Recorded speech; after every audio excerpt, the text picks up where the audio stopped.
What up, AOK Mafia? It's your boy Artofkickz, and just like that, we back with another one. Alright, y'all, as y'all can see, your boy is rocking the OG shirt today, man. I had to stop because folks thought it was affiliated with AOC, whoever the heck that chick is. I'm not into the politics or nothing like that, but that's definitely a K, you know. Anyway, we got a video here that I've been sitting on for months. This video right here is titled 10 Animals That Can Live After Death. We're about to check this out, and then I gotta get back to editing my day in the life video with Mr. Adam Calhoun. Y'all boys, girls ready? I'm ready. Let's go. Today we will be looking at 10 animals that can live after death. Make sure you stay tuned for them. Wait a minute. I just thought about how redundant that title sounds. Live after death. If you dead or death, if you death, how you living? You came back from the dead? Oh, look, they gonna have to explain. Number 1, as this creature just might be immortal. Number 10, cockroaches. It shouldn't come as a surprise that these tiny little bugs would make this list. Cockroaches are infamous for their tenacity, and are often cited as the most likely survivors of a nuclear war. Some even claim they can live without their heads. Well, surprise, surprise. They can live without their heads. In fact, they can go on living for 2 weeks. To understand how these bugs can survive decapitation... That's true. It's a weird thing, but I have definitely decapitated a cockroach's head, or a roach head, not necessarily a cockroach. Look at this. I don't know who or what that is, but look at these roaches, though. They don't look like the roaches I be having. I mean, I don't have roaches. I used to. First, we must understand how we fragile humans couldn't. First of all, humans bleed, and when a man's head comes off, he bleeds a lot. Oh yeah. Cockroaches don't have that problem, though. Yeah. They have an open circulatory system, which translates to little to no blood pressure. So if their head pops off, the wound just closes naturally due to clotting. And secondly, and probably obviously, human heads kind of hold a very important part of our body. Yeah. Our brain. Yeah. And without it, humans will not function. Nah. Eating, drinking, and breathing are all impossible without the head. Yeah. But cockroaches, on the other hand, don't need their heads to breathe, as they do this process through little holes located on their bodies, called spiracles. Although a headless cockroach will die of starvation eventually, it's gonna take them weeks for them to do so. That's Number crazy. 9. Bees. This might sound like a cop-out to you. No, bees die and they stay dead. However, there is a reason why they appear on this list, because even though a bee might be dead, it can still sting you. Not in the way that you think, of course. Dead bees obviously can't go flying around and actively sting you. It's that their stinging parts, and more importantly, the venom delivery system will still work even if the bee is long dead. When a bee stings, the sting detaches from its body, leaving it embedded into the skin of its victim. Attached to the sting is a tiny organ that both contains the bee venom and a tiny muscle that pumps the venom out. Due to the simple physiology of bees, these actions are not controlled by the bee's simple brain, but rather by involuntary impulses. So if you think that you're safe picking up a dead bee, think again. Number 8. Chickens. I think I've seen the stinger of a bee get stuck in someone, and then it seems as though it's pulsating after the bee is detached from the stinger. I think I've seen that before. I could be wrong. There is truth to the expression running around like a headless chicken, after all.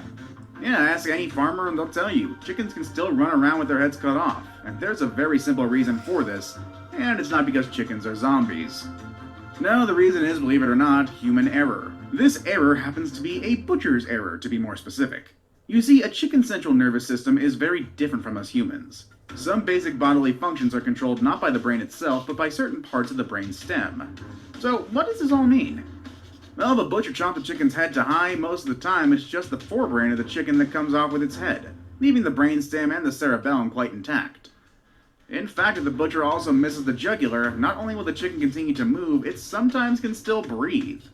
Of course, it eventually starves to death, but there is one special case that a chicken survived 18 whole months without its head. Are you serious? 18 months without a head? That's over a year with no head? How? How did it get around? What did it see? How did it eat? What? Number 7. The octopus. I'm pretty sure that you've seen videos online where an octopus after being chopped up continues to move. In fact, in certain Asian countries, eating fresh octopus is a deadly delicacy. Ew. It's not really the octopus that survives after being chopped up, but rather 8 wily arms that continue to move about.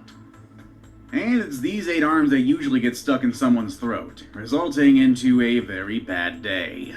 The reason why octopus's arms maintain mobility even after being chopped off is quite fascinating. It's because their central nervous system is quite unique. You see, most of an octopus's nerve cells, 2 out of 3 of them in fact, can be found not in the brain where you would expect them to be, but rather in its tentacles. And these arms can continue reacting to stimuli even if they are no longer connected to the main brain. In fact, they remain responsive even after the octopus has been long dead and the arms severed. Y'all, this is creeping me out. I keep feeling like something touching me. I felt like an octopus was crawling on my leg. And then when the dago air came on, it touched the back of my neck. That creeped me out too. Oh man. I've eaten octopus before. Octopus? Octopi? Octopu. I've eaten octopus before. And it actually tasted really good. But I ate it dry. I'm not about to eat no slimy, wet octopus. Give it to me dry. It was good. Researchers in St. George University in London conducted extensive experiments on this phenomenon. After the animals were euthanized, their arms were removed and kept in chilled seawater for up to an hour until they were ready for experimentation. Some arms were suspended vertically, and others were laid out horizontally. They then pinched them. The suspended arms recoiled from the unpleasant stimulus by shortening and curling in a corkscrew shape within 1 second. Horizontal arms also moved away from the undesirable stimuli, many bending in a sort of contrived joint toward the top. These movements can happen up for a week That's crazy. Those things are cut up and moving like nothing. after the octopus's death. A week after they're dead and they can still do that. That's insane. I know those videos where you see them pouring stuff on the octopus and the octopus move. That is soy sauce. And the salt in the soy sauce is what, gets those muscles stimulated and make them move. 6.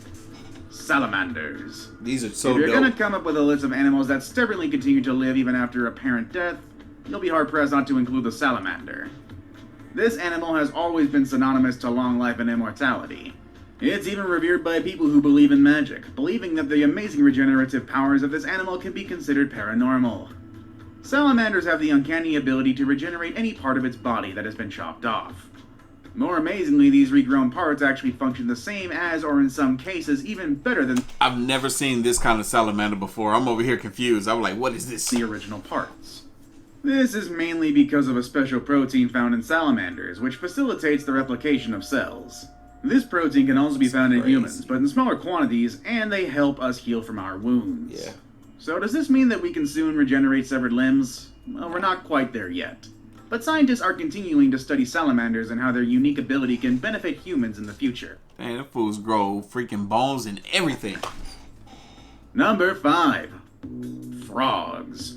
It has been discovered that frogs continue to move around even when they're brain dead, or to put it more accurately, with its brain missing. This experiment was brought about when scientists discovered reports of various headless animals continuing to move about. That's very impressive on its own, but let's face it, there's only so much any creature without a head can do. So what happens if you leave the frog's head intact, but take out its brain, you ask? Well, thanks to the let's chop out its brain and see what the hell happens approach to science taken by 19th century neurologist David Ferrier, we can tell you. A headed but brainless frog actually behaves very similarly to a frog with its gray matter perfectly intact. If you turn it upside down, it will right itself. If you pinch its feet, it will hop away. If you put it in water, it will swim to the side and climb out. And perhaps most disturbing of all, it'll even croak contentedly if you stroke its back. The factor that results in frogs' zombie-like tendencies is the power of the reflex reaction, which fires the necessary electrical impulses that cause a muscle to expand or contract. Number 4. What? What? So y'all telling me they took the brain out the frog and the frog was still the same? What the freak? Flies. You've probably seen David Blaine resurrect dead flies just by touching them, and no, this is not because the magician really has supernatural powers. Flies can survive freezing temperatures and go into some kind of suspended animation. What you Yes, they can. I've seen it. really see David doing is thawing the frozen fly using his own body heat. When the insect fully thaws, the fly then flies away. But this amazing ability to survive freezing temperatures is not why the humble fly makes it to this list. Female flies will live for several days after they have been decapitated. Such beheaded females assume an upright stance comparable to that of a normal fly, and can do and engage in complex actions such as preening, flying, and under duress, walking. Even more amazingly, males will court decapitated females. That's right, chop off a female fly's head and not much changes, really. If anything, it serves to make the fly's behavior more human-like. The males still want to have sex with her, while she in turn treats their sexual advances as noxious foreign stimuli. Number 3. What? Turtles. The hearts of fish, reptiles, birds, and mammals alike have their own pacemaker cells that take over when the signals from the brainstem are not coming through for some reason, which ensures that the heart still functions for a while, even when the brain does not. Now the turtle takes the term "for a while" to a whole new level, and this is because from their heart's viewpoint, being cut off from the oxygen and nutrients usually supplied by the blood is just a normal day at the office. Because these animals can dive for a long time. How long? Well, try 5,000 hours in the case of the loggerhead musk turtle. Yeah, you heard that right. That was a 5 followed by 3 zeros, and they survived that long by what oxygen they can take up from the water via their skin, throat. That's insane. They can take in oxygen through their skin. And butt end, as well as their body's amazing potential for producing energy without oxygen. Their hearts have their own fuel stash, and they just won't give up until every last fill-up of that has been used up. That's amazing. Now it's time for today's best pick. Today we're going to focus on an animal so ferocious it can still kill you with its head chopped off. Perfect for Halloween, honestly. What? Number 2. Snakes. No. People's reaction when faced with a highly venomous snake can be boiled down into 3 categories. Running away, freezing on the spot, and oh god, kill it. Chop its head off. While indeed chopping the thing's head off may seem the most feasible way to avoid getting bitten, the truth is that may not be the case. A snake's head, a vessel for its fangs and deadly poison sacs, still have the ability to bite you and deliver deadly venom, even if it's no longer attached to the rest of its body. That, yeah. The snake has heat-sensitive pits at either side of its face, which it uses to detect threats. And let's face it, if you're close enough for your body heat to be detected, you're close enough to be considered a threat. These heat-sensitive pits are capable of detecting a threatening presence for hours after death, which means the snake may continue to defend itself, zombie style. That's and crazy. Yes, this even applies to the... I would be more hurt and more freaked out and more creeped out by getting bit by a snake that had its head chopped off and the head bites me. I would be freaked out. I was like, no, I thought I killed him. Body is no longer attached. I saved the best for last, but first, I have a quick challenge that takes only 5 seconds to complete. If you can leave a like and subscribe within the next 5 seconds, you'll get 10 years of amazing luck. Just try it. It really works. Number 1. Flatworms. Are you familiar with the old wives' tale about how earthworms reproduce? It states that if you cut an earthworm in half, 2 earthworms will form from the severed halves. Of course, this has since been proven to be completely hokum. However, substitute the earthworm with a flatworm, and then this old wives' tale suddenly becomes a very true disturbing story. Flatworms, or planarians, are known as masters of regeneration. They can rebuild any part of their bodies after amputation. If one is cut in half, the head portion grows a tail, and the tail portion grows a head. Cut it into 20 pieces and 20 new worms, each an exact copy of the first, are created. No way. This has been exploited by Nottingham University scientists who have created a colony of more than 20,000 worms. And guess what? They're all from one original, whose bodies and organs do not appear to age. Yep, this is definitely the most ultimate daggone bug creature thing that doesn't die. They created a colony of like 20,000 bugs. All off of one? I mean bugs, worms, all off of one worm? And the limbs and parts of the body never seem to age? That's crazy! They are confident a single worm which did not divide would live forever, unless it catches an infection or another illness. Which deathless animal is your favorite? Let us know in the comments. Yo, it will live forever if it doesn't get an infection or illness. That's crazy. Section down below. Want more videos that would probably still exist until... That's crazy. What? I gotta learn more about this worm. Anyway, y'all know what time it is, right? This reaction, hit that like button, hit that subscribe button. Stay tuned for more. As always, the link to the is gonna be down in the description box below. If you haven't already, make sure you follow your boy on the gram and Twitter at Artofkickz, and I'll catch y'all in the next one.